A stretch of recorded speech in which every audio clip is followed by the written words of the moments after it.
strong.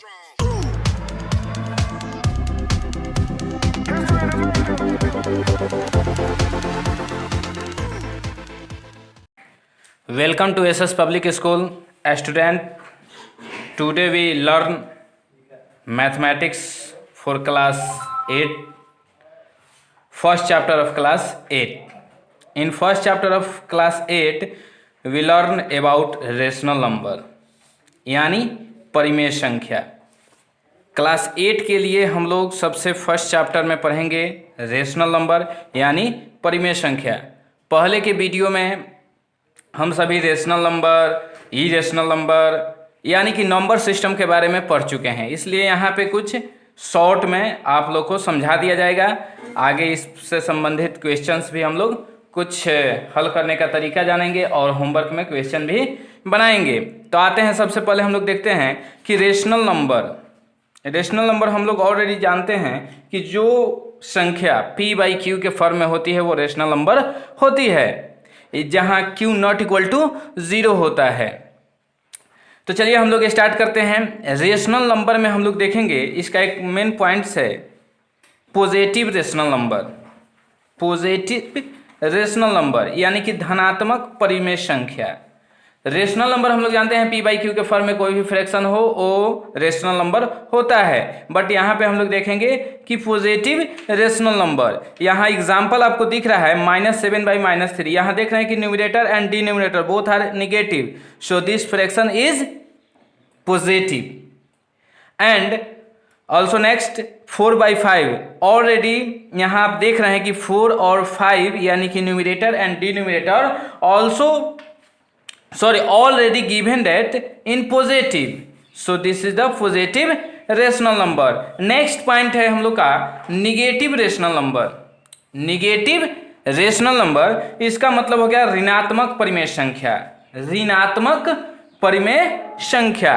अर्थात negative rational number का मतलब हुआ ऋणात्मक परिमेय संख्या, यानी कि और रेशनल नंबर जो p/q के फॉर्म में हो बट उसका या तो न्यूमरेटर या डिनोमिनेटर निगेटिव हो, यानी कि कोई एक न्यूमरेटर या डिनोमिनेटर निगेटिव हो, तब हम कह सकते हैं कि वो परिमेय संख्या ऋणात्मक परिमेय संख्या है.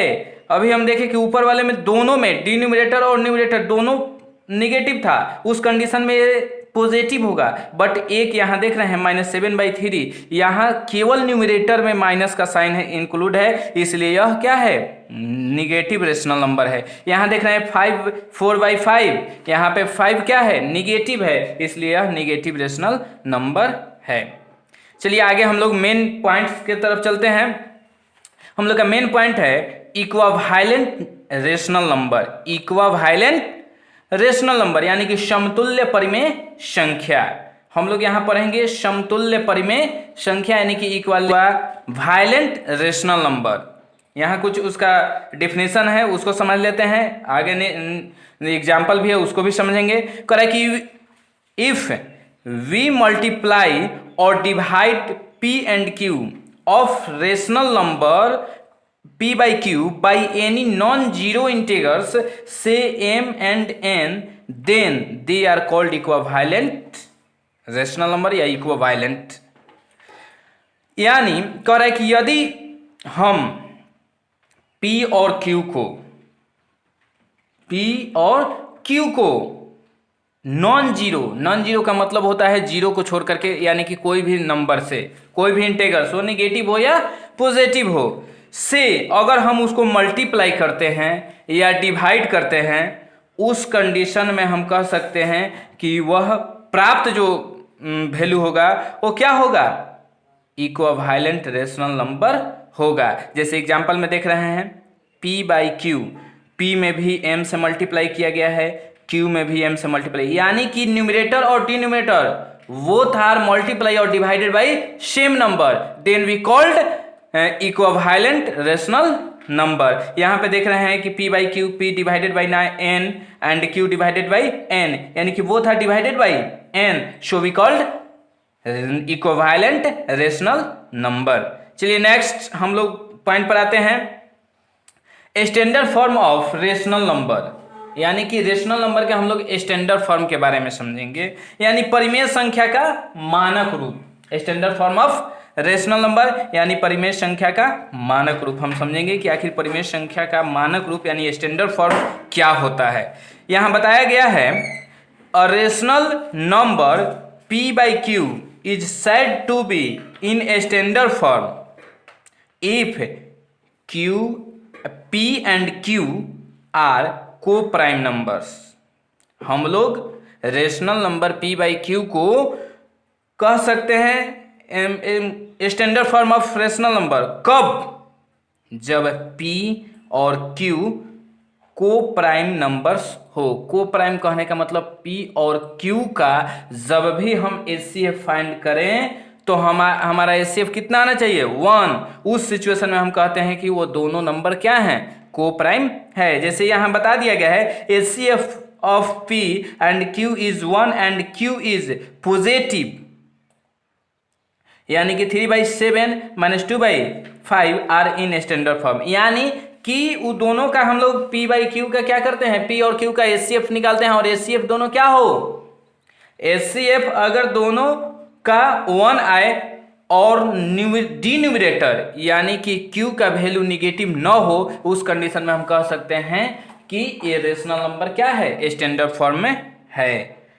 वट यहाँ देख रहे हैं कि whereas 21/27 and 7/9 are not in a standard form as 21/27 is not in the lowest form and 7/-9 q is negative।